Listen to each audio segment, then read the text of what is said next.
जब हमने टोडा भीम के और दूसरी जगहों के लोगों से बातचीत की, बुज़ुर्गों से बातचीत की जो कि नरेश मीणा के समर्थन में ही हैं, उनका ये कहना था कि नरेश थोड़ा सा अगर धीरज रखते, कोर्ट ने कहा था कि रिहा होने के बाद कोई बड़ा आंदोलन या ऐसा सब चीज़ें नहीं करे, अगर वो करते तो अंता का चुनाव था, वो जीत जाते, एमएलए बनने के बाद चीज़ें कर लेते।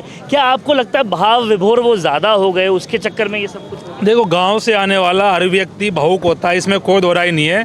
और आप जो कह रहे हो कि थोड़ा सा कंट्रोल रखते, संयम रखते, हाँ आपकी बात सही है। लेकिन जब अगर किसी के साथ अन्याय हो रहा है, जब अगर छत गिरने से 7-7 बच्चे मर जाते हैं और सरकार में कोई जिम्मेदारी नहीं लेता, किसी का इस्तीफा नहीं आता शिक्षा मंत्री का, और उन लोगों को मुआवजा नहीं मिलता, तो आदमी कितना धीरज रखे। जब आदमी के अंदर पीड़ा होती है ना साहब, जब गुस्सा होता है तो वो निकल के सामने आता है। और उसी का परिणाम है कि नरेश मीणा अस्पताल के बाहर वहाँ धरने पे मांग कर रहे थे कि 1 करोड़ रुपया मिले।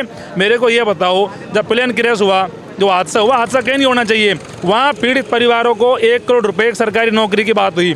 जब उदयपुर में घटना हुई, कन्हैयालाल वाला कांड हुआ, तो वहाँ 1 करोड़ रुपये सरकारी नौकरी मिली। अब क्या ये बच्चे दलित आदिवासियों के थे, तो सरकार क्या भीख में 10-10 लाख रुपए देगी क्या हम लोगों को? ये हमारे साथ गलत है। हम सरकार से कह रहे हैं कि अगर आप जाति धर्म देख के मुआवजे की राशि तय करोगे तो ये बिल्कुल भी ठीक नहीं है। कौन से नॉर्म्स एंड कंडीशन अप्लाई नहीं हो रहे थे, ये बताओ मेरे को। 1 करोड़ रुपए पहले क्यों दिए आप लोगों ने? तो इसी बात को लेकर वो धरना था, इसी बात को लेकर नरेश मीणा वहाँ थे। और जो सरकार ने किया वो घोर निंदनीय है। और अब सरकार इसके परिणाम भुगतने को तैयार रहे, क्योंकि बीजेपी सरकार सत्ता में कहाँ से आती है साहब? पूर्वी राजस्थान से आती है। पूर्वी राजस्थान का किसान अब ये मन बना चुका है कि ऐसी सरकार जो हमारे लोगों को मारने का काम कर रही है, आने वाले समय में इनको सबक सिखाने का काम करेंगे।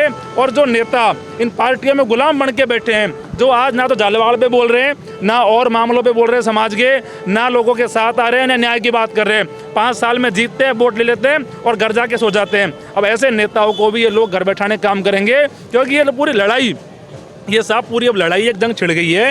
ये व्यवस्था परिवर्तन की लड़ाई है, और ये लड़ाई का आपको परिणाम मिलेगा। आने वाले समय में पूरी व्यवस्था का परिवर्तन होगा।